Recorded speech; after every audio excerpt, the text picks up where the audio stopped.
What is up, YouTube? It's your boy Alex here from Team Generations, and today we are back again with another video. Today we're going to be looking at a tier list for the premium meta. So we've currently seen a lot of results now kind of start to roll in. We had Houston, what do we have? Atlanta, also a couple other ones over in Europe. Also, I think Malaysia had theirs too, right? Correct me. France and Germany. I think Manila was recently. That is true. So I also have Alec on the mic back again to hopefully he's on cam too. I don't know when I'm recording this if it's really doing it correctly. We just sat here trying to figure it out, but yeah, Alec is finally working. joining us on cam, so thank you for that. Alec, really quick before we get into this, list off some of your credentials. You topped a bunch of times in premium, so yeah. So I mean, hi, I'm Alec. Go by Ootman23. That's at OOTMAN23. You can find me on Twitter and Discord and whatnot.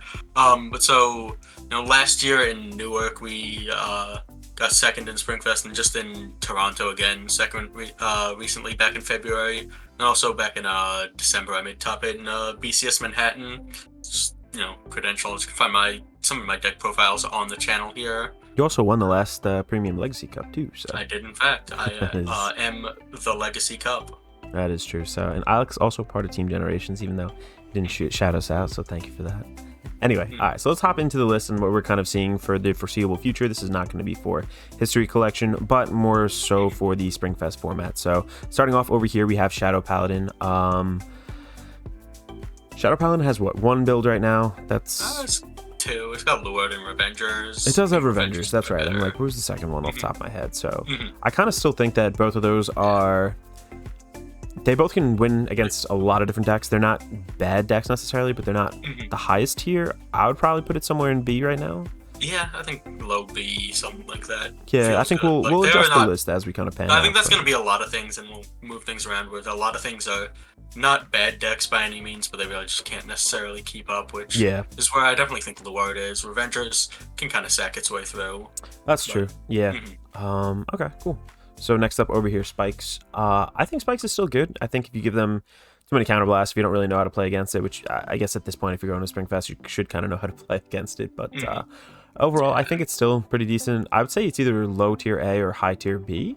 I'd definitely say tier A minimum. I think it is incredibly strong right now. It's like, it's been good. It's been seeing results. Galley is crazy. It's got a really good ride up.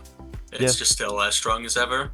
That's true. And I think before we even go like any further in general, like a lot of my criteria, I guess it's changed since some of the recent ban lists have come up, but premium deck has like three things: either A, a ride down; B, a lethal kind of ride up turn; or C, just a 100% like blow you out of the water first ride kind of turn in general. And a lot of the ride downs have been kind of toned down, with the exception of a few lists we'll see over here. But Spikes definitely dings like at least two of those, and I think to be like a really good deck in this meta, just me personally, and talking very general statements, I think you need to be covering like two of those kind of just criteria in general. So I think I'd agree with that. Yeah, cool.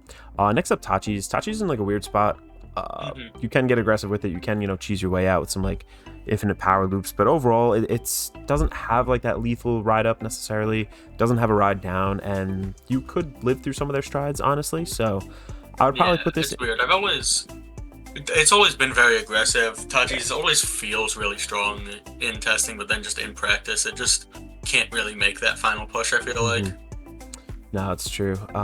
Great tribal synergies and whatnot, and like I still, even though I would put it probably like you can cheese some stuff out, I would put it in C.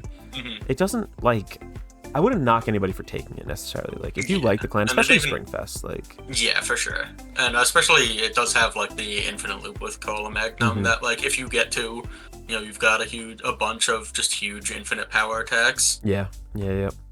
Cool. Yeah, so I'd probably put Tachi's right now, and again we're talking about either A, kind of like a high roll with oh god, what is it? What's his name? The one that you played. In Tachi's? Yeah. Spino Driver? Or Anger Blader? Anger Blader, yeah. So you can play Anger Blader. Spino Driver's also okay. Spino Driver's the better way, honestly. Just with like the classic Engorge build. Yep. Yeah. So it is what it is. Next up over here, Angel Feather in premium. I would say it's kind of floating around that same Tachi area. Just like you, again, can cheese wins out. Honestly, maybe put it a bit higher, just because it does also have like a ride down with the no CL stuff. It does, but it feels very costly to do that. But I will say, I mean, especially at our locals too, with Ken running around, you can still cheese out wins with like Hameo. Like it's actually kind of crazy. Like that for sure. That card text is what it is. There's no really Malkuth build or anything like that. I don't really know for history collection, but right now I feel like you can either be playing the kind of like all-in kind of Gabriel or an OCL, and OCL's okay. I feel like in the right hands you could actually do pretty good. So yeah, I'd probably put it around C. Next up, Neo Nectar. This is something we've been messing with quite a bit, for sure. I'm gonna let you start off on this one because I have some thoughts. Yeah, sure. I think I'd put it high B, maybe even low A. I do think it has been very strong. Whether you're playing the Musketeer build, maybe something more defensive. I know you've been trying with Ines, or the Creo Mental one. Don't. With the, oh man, I was gonna say I want to bring that later. Don't. No, we're gonna cut spoil it. the sauce. Yeah. Wait, we're gonna cut that. Nah, I'm not cutting it, but I'm not going to elaborate on that build yet. I think that build is crazy. Alright, so a little bit of a spice leak, but yeah, no, I think Neo Nectar is very strong right now. I'd definitely put it like low A. Yeah. I think it's an A. I think it's somewhere in A. Honestly, I like it a little bit more than Spikes, but I feel like some personal bias is in there, and I've been testing the shit out of this. I've been playing it, or excuse my French there, I guess. But I've been playtesting this quite a bit, and I really think that you have so many options. There's really 3 viable builds in my mind. We've pretty much nailed down your Musketeer list. I think that's an amazing deck. Re-rides, multi-attack, just have meaningful kind of columns overall. The Innis build, I think, is really decent too. I think you really can get a lot of defensive capability that may not mean so much in this meta right now, but overall definitely still helps. I think that the multi-attack from that deck as well. The columns are even a little bit more meaningful throughout the turn. Defensively, it's decent. And then lastly, that other build, I'm just going to keep that a little quiet right now because I need to test it before I really bring it out there, but I think there's something really to be said for that one. An event in Japan, but it's crazy. Yeah, no, not everybody tunes in, so we'll see. That's true. Not that I don't want to be gatekeeping or anything like that, but go check out the Japanese results if you're interested in Neo Nectar. Next up over here, Bermuda, and I think you've been rocking Bermuda forever, like you for a long time now. God, I wouldn't exactly call myself a Bermuda player, but I did play Highlander for an extended period of time. It did just lose one of its bigger pieces with Q-Tire, but I'd still definitely put it in S, maybe like high A. It is still one of the bigger contenders. It's weaker, but it's still getting results, and Reindeer's just like a crazy card. I still think it's one of the best decks you can show up in the room with, personally. But I don't know. I could see an argument for maybe bumping it out of S at this point. Yeah, but I don't know if anything I'd really consider is like S, like super dominant. I think we're in a very like wide meta. Yeah, like, I'd put I think it's wide. A little bit above those two, like Neo and Spikes, but not like maybe in its. I wouldn't put it in a tier of its own like it used to be. Yeah. Next up is DI over here, and really there's just, it's NLK.deck. Everybody's been pretty much on that. There's been slight variations. There's like some grade 1 changes based on like if Narukami's in the meta, but I think that overall the ceiling is super high in this deck. Like you can really blow people away, absolutely, but the floor is pretty low. Also, you miss some pieces. You don't really have the best searching at times. I still think this is an A tier deck. Yeah, I would agree. I would probably, just for the consistency issue, I would maybe put it behind.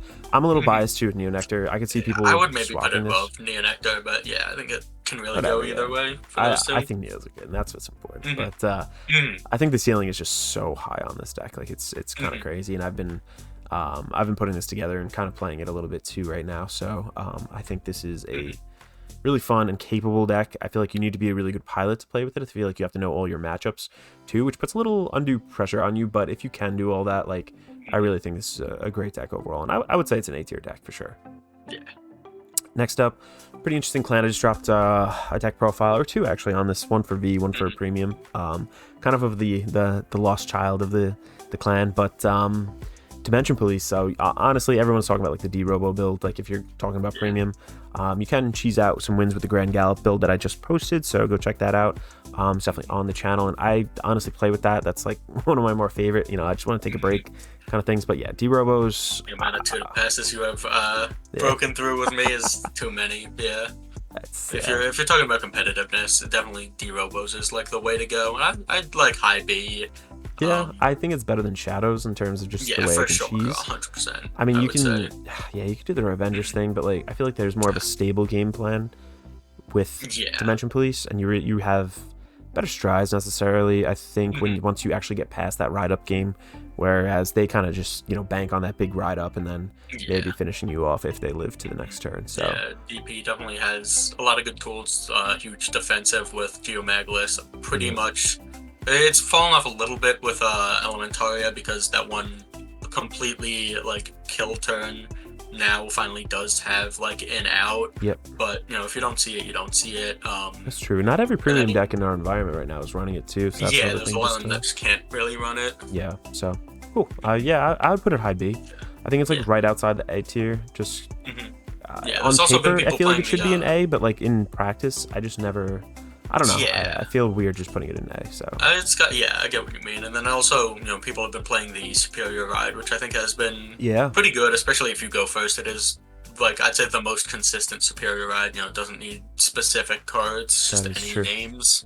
Yeah, that's a very all-in thing though, and it's you basically you win or lose based on that. So cool. I'll let you take this next one for Gear Chronicle. I know you've been kind of sore on that. No, we were talking about we took it to Toronto. Steam Maidens, not me personally, but my teammate Jake. Shout out. True. Your direct 3-man teammate. My direct 3-hour teammate. Without Angilsa, I think honestly it does hurt the consistency of the deck quite a bit. You can either it's kind of two directions to take the deck now. Either with Chronojet, you lose some consistency, but you still get that ride down.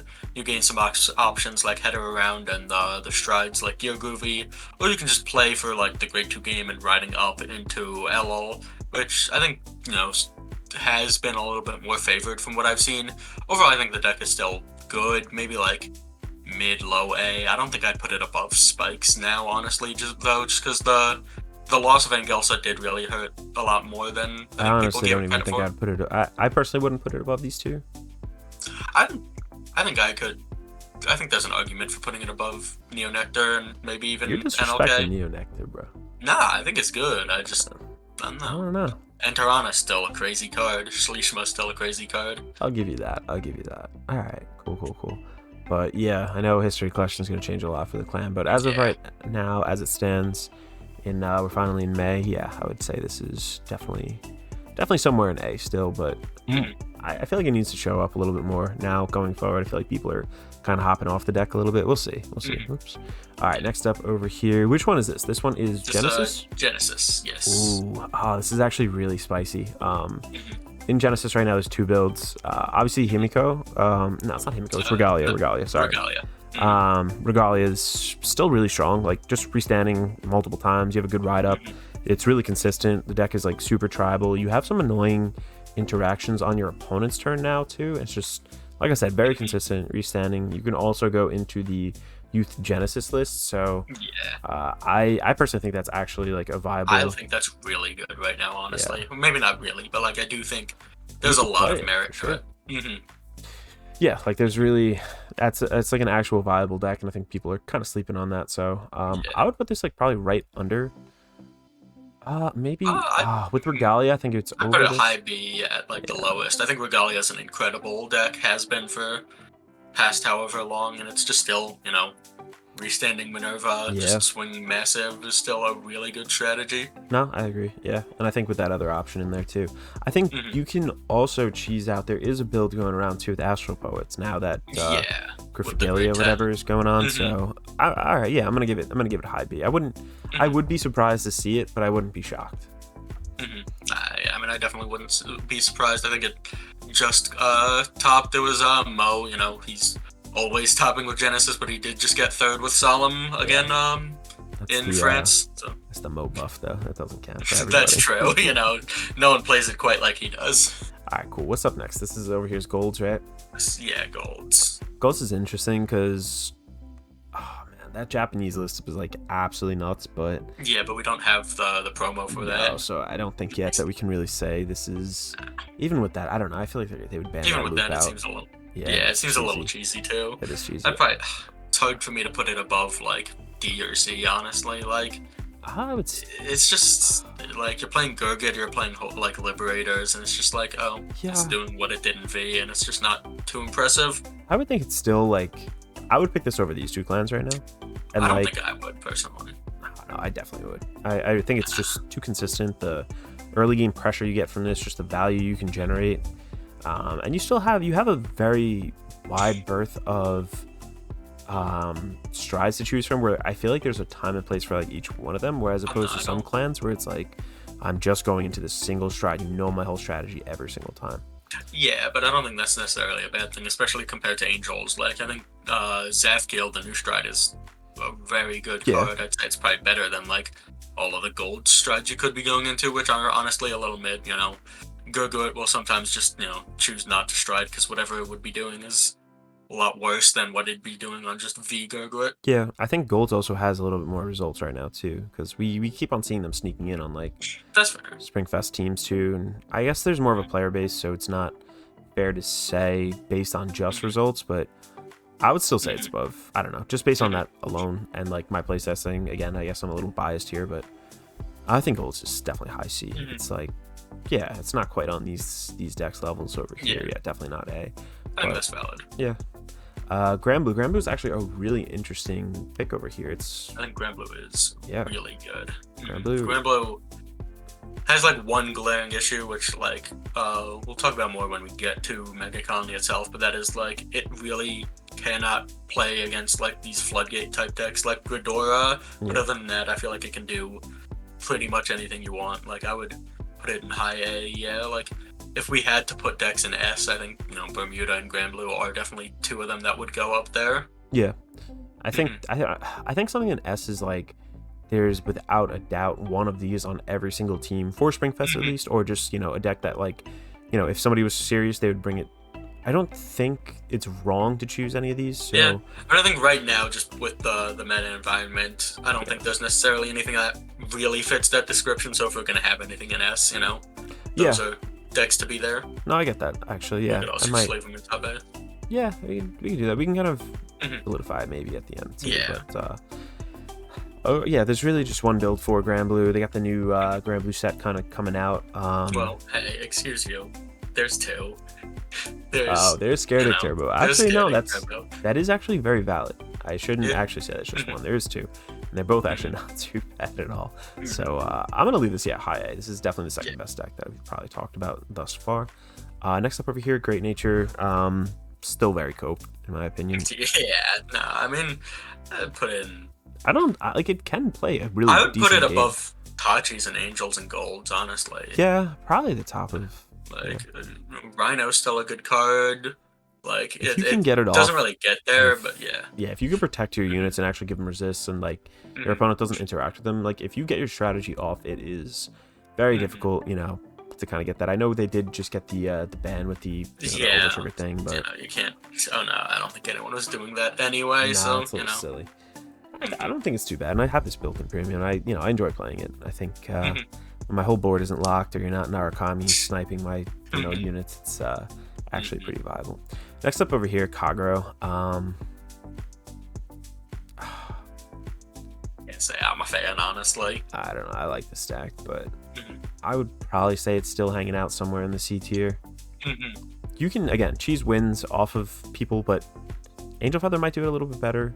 Shadows might almost do it a little bit better. What I like is the ability to heal out. Like, if your opponent's at 3 damage, you ride up, you do those self-damagers, you swing 6 times that turn, you just healed. All those damage goes away. So, like, you just rode up, and now you're at, like, 0 damage or whatever, if you're at 1. So, like, that's good. But, like, if you're really susceptible to board wipe and you don't have a lot of, like, just unit spamming kind of thing, so you have to dump from hand, the new Dumji, whatever it is, that grade 1 promo does help actually quite a bit, but at the same time it's still just like really fragile, so high roll potential. That's also, it does kind of conflict with like the X wanting to run like the overdressed PGs to get those for free. Yeah, it's like a weird thing, and I think you still do run that in the deck just for thinning and consistency purposes in general. I don't think you run at least in premium, I don't think you run the cross without the rebirth without the cross. But you could also run some of the, like, I brought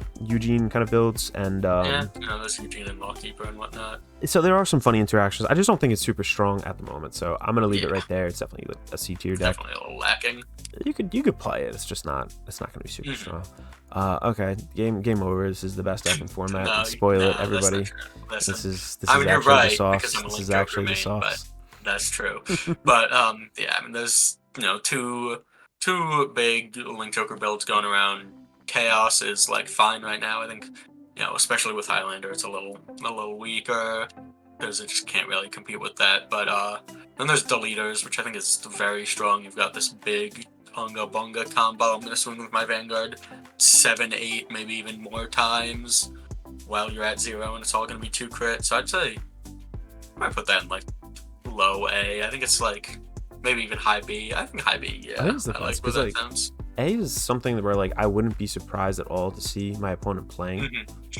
This still has some element of like rogue to me, and like Yeah. I don't expect to sit across from it. Not to say I wouldn't.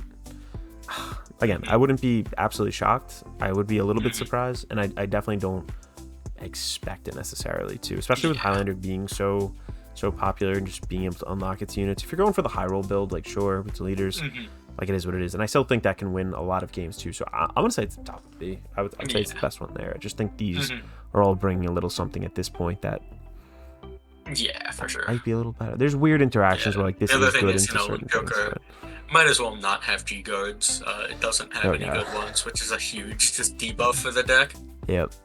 In a format too, where like now at this point, like these last rounds of G guards for almost every other clan was like significantly better. Yeah. So cool. Over here next up, actually one of my personal favorites. I've been like on this deck nonstop for the past like 4 months or so. Got top 8 at Legacy Cup with it over there too. Haven't topped any Bushiroad events that haven't played in any of it either. So, but I'm gonna say this is an A tier deck. I'm gonna say this is like for sure right here. I think it's definitely a top deck. I think like you should be going into Springfest with the preparation for a lot of bugs. I think. I think bugs is gonna be a defining. I would say, even if it's not necessarily even if it's not necessarily the best deck, it's a defining deck for the format. Yeah, absolutely. Where, like, you really need to make sure you're playing decks that have outs to it. Yeah, and I think it was even strong in the previous format. Even though it does have like not a great matchup into Highlander, it has the toolbox kind of deal with so many other decks. And again, if you can get your floodgate off, I feel like a good player will survive through almost anything at that point, barring like weird stuff, obviously. But like, it kind of gives you the ability to play a little bit higher. The ceiling's kind of high in that deck once you get that floodgate off. So knowing timing things, and there's multiple builds you can do. My build is very different than like Peter's, for example, very different from some other stuff I've seen.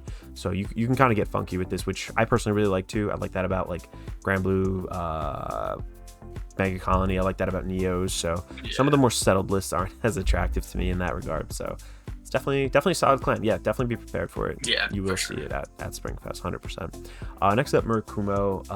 It's actually to top in V. Which was pretty crazy. Yasui is the Sky Striker of Vanguard, but I in premium, it's just oof. I mean, it's got Shiryuki, which isn't bad. It actually does. I put that higher than some of the other things here, for sure. But it is a little resource heavy, a little glass cannony. It needs to have all that CB to really like start negging the opponent, and then like I really wouldn't put it higher than, I'd put it higher than Kagero, I think, and especially if your opponent doesn't know what it's doing, it'll catch you completely off guard, and it's got the defensive capabilities with the minusing power with Shiryuki. Yeah, it's very resource intensive though. You have to be able to pilot it correctly, but it's a lot of effort for, there is the payoff, but at the same time too, you could read the strategy and whatnot, and like, what do we have here? Just like a crazy spam, a high roll kind of. Maybe it's better. I feel like a lot of these are interchangeable at this point down here. Like I wouldn't read too much into it. But next up here, another interesting clan. I think this deck has it's one deck, but it's really got 2 or 3 different builds now, or like 2 builds, I would say. I think this really did get a buff, and I think this is. I maybe even put it below bottom A. I know I was a little harsh on it, with 1 stun burst. This Narukami we didn't say, but mostly looking at Eradicators. Vanquisher is still kind of alright, but Vanquisher really more than anything needed the stun verses, I would say. But Eradicators, you've got the sweep command still. You can even play the funny defensive cards, which especially can catch your opponents off guard. And then it's also really good into any like Excel decks, which Yeah. we haven't really gotten to yet, but I think there are, once we get to the end of Yeah. Thavis, I think that's gonna be one of the big ones. I think it is actually really strong. It's kind of taken like the Luard spot in my mind from like previous formats where like it is now like a very standard and just like it's easy to pilot in a way. It has defensive capability. You can kind of build it in that direction even more so if you wanted to. The offensive capabilities of this, it's very effortless to kind of go into something that feels very good. So you get a little bit of control, a little bit of like mid-range aggro, has a decent grade 2 game. Doesn't have a ride down, and I will say like the first ride up could be deadly, but that's typically not where you're killing. So whereas most of these other, your first stride on like most of these from here on out, I would say probably not on Nectar.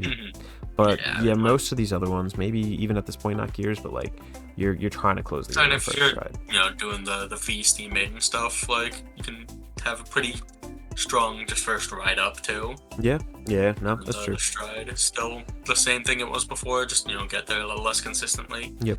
Yeah, and for Eradicators, it doesn't really have the best like ride up. The best thing it can usually hope for is like if it can't win the grade 2 gamers against ride down, you just kind of go into the Vowing Saber and kind of hope that like you can get the foreign bind to set up for a bulwark for defensive plays. Yep, no, I agree.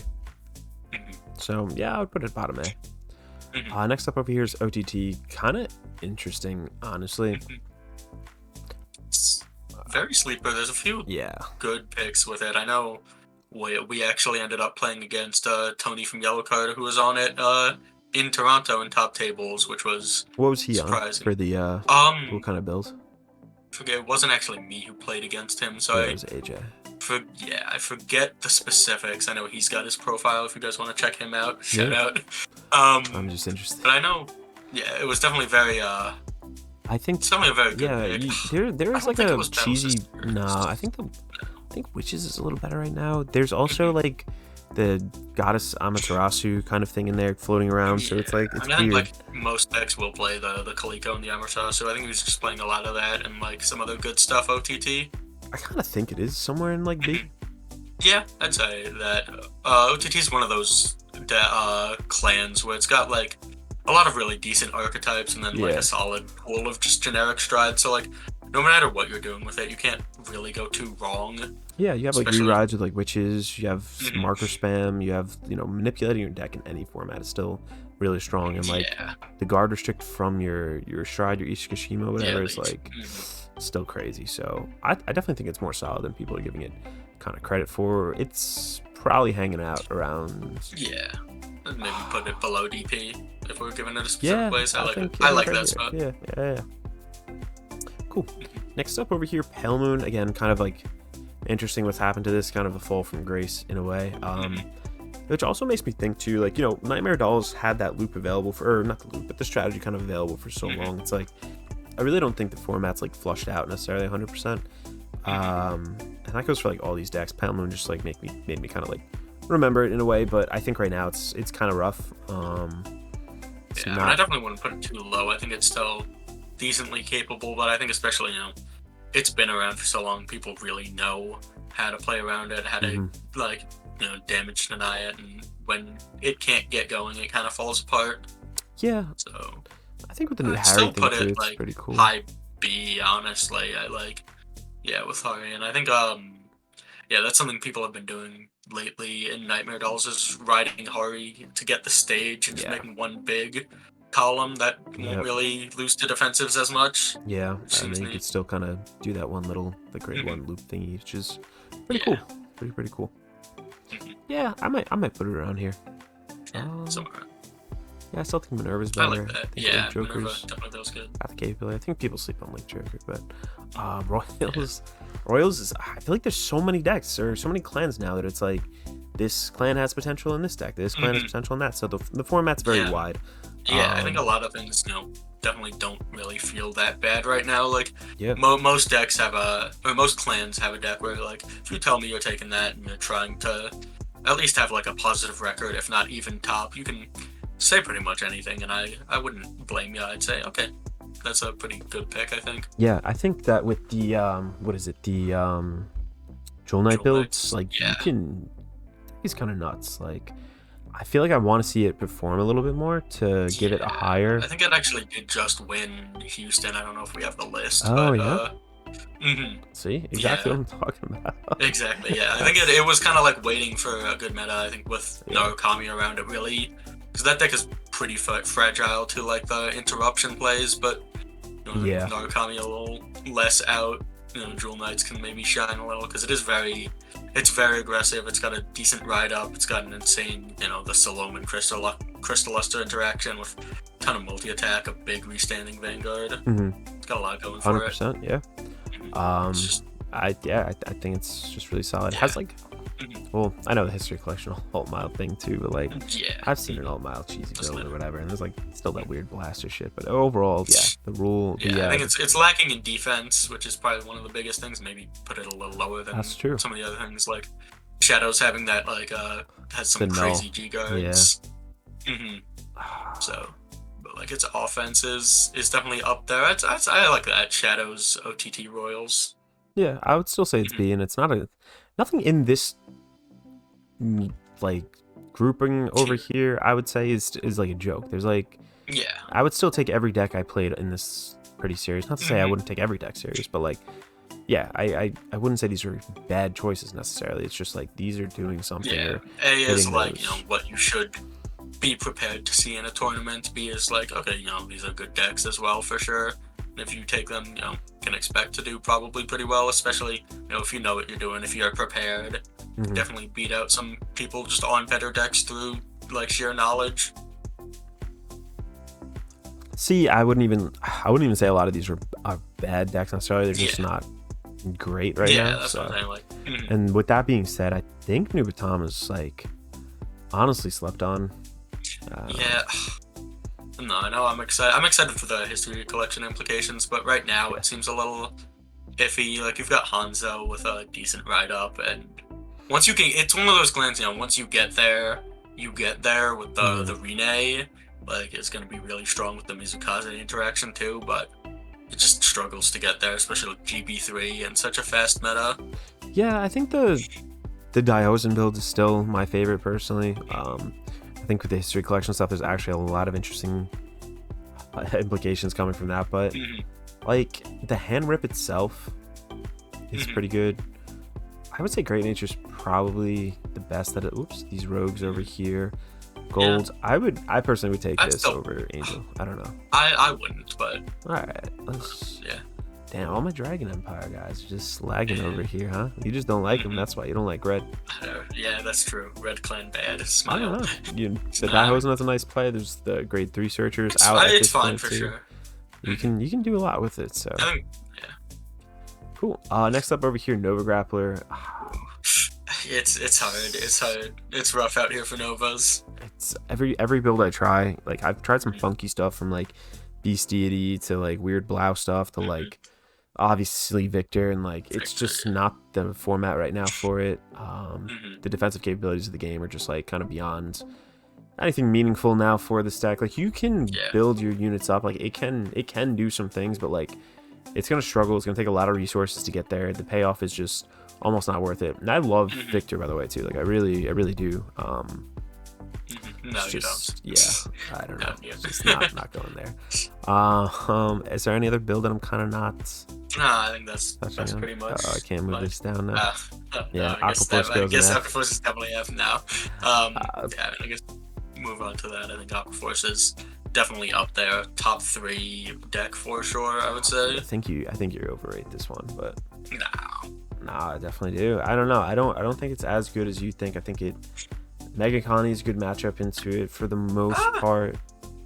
Like you call a lot of stuff from hand, you draw from hand, but you shut down the call for who is it? Genovius, the first one? Genbold. Yeah, that's like the one thing, and then Vevis has a lot of outs between the Valios Revive, the Lambros. I think it's definitely up to the skill of both players. There's a lot of both decks have a lot of outs to what the other deck is trying to do, so just a matter of who can really outplay the opponent better. I think it definitely is one of. All right, so let's go over what it does really. All right, so we're talking obviously about the Thavas build, but like in terms of like the 2 out of 3, it checks off the ride down. It has the best ride down probably right now. Yeah, the ride at the up very to- least, it's the only ride down that hasn't been hit. Yeah. Which, like, you know, even if the others are still strong, like Bermuda, there's something to say for that. I think that's fine, honestly, with this one too. Like, Yeah. that's without that, I feel like the deck could be a lot weaker, and so I don't know. Because of that, like, I don't not that I don't fear the ride up or the ride down on this one, but has a really good ride up turn going into that ride down, obviously.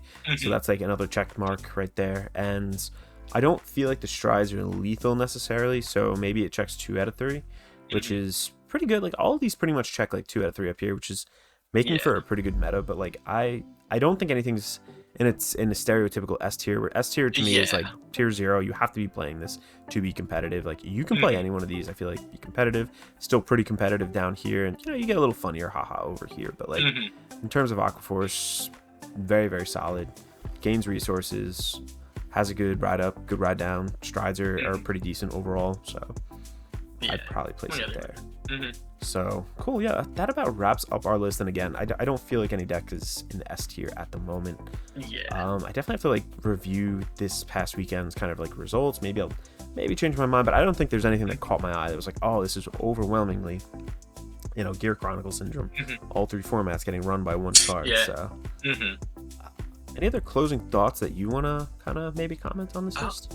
I don't think so. I mean, obviously a lot is going to change later on with History Collection, but I think right now, you know, I really like where this meta is at, you know. Yeah, me too. With the little hits to like the top decks. Like, before it felt like, oh, you know, Bermuda and Steam Maidens you absolutely had to have, or else, like, you know, you weren't, it's not that you weren't trying to win, but like, those two just felt so above and beyond. And now, even though they're still good, obviously, just with taking them down a notch, we're in a lot more of a balanced metagame, I think. Yeah, 100%. It's just been very fun to just play through this, and a little sad to see it go in a few months with History Collection kind of just speeding everything up. And I kind of am too, to be honest. Like, I really I've been enjoying kind of exploring the format and like being like, oh, this isn't dog shit, I can actually play it for once or whatever. So I think there's a lot of variety. I'm personally just somebody who likes variety. Clearly, I make all these videos on the channel and whatnot, so I enjoy having a lot of decks, playing a lot of decks, and that's what brings me enjoyment, I guess, from the game. But yeah, overall, good competitive kind of format in my opinion. A lot of decks to choose from, a lot going on. So thank you guys so much for watching. Alec, any other closing statements you want to make before? No, not really. I mean, I think I mentioned my my socials earlier. I will be at Springfest Newark again. If you want to come say hi. Alex, you won't be able to make it, as you said before, unfortunately, but yeah. Not this time. Yeah. Cool. Awesome. Thank you guys again. If you guys are interested in purchasing any of these cards, you do have a TCG player link down in the description below. Absolutely no cost to you. You can shop that link to help support the channel, help me and Alec both continue on our little Vanguard journey. So thank you guys so much in advance. This is Alex from Team Generations, signing out.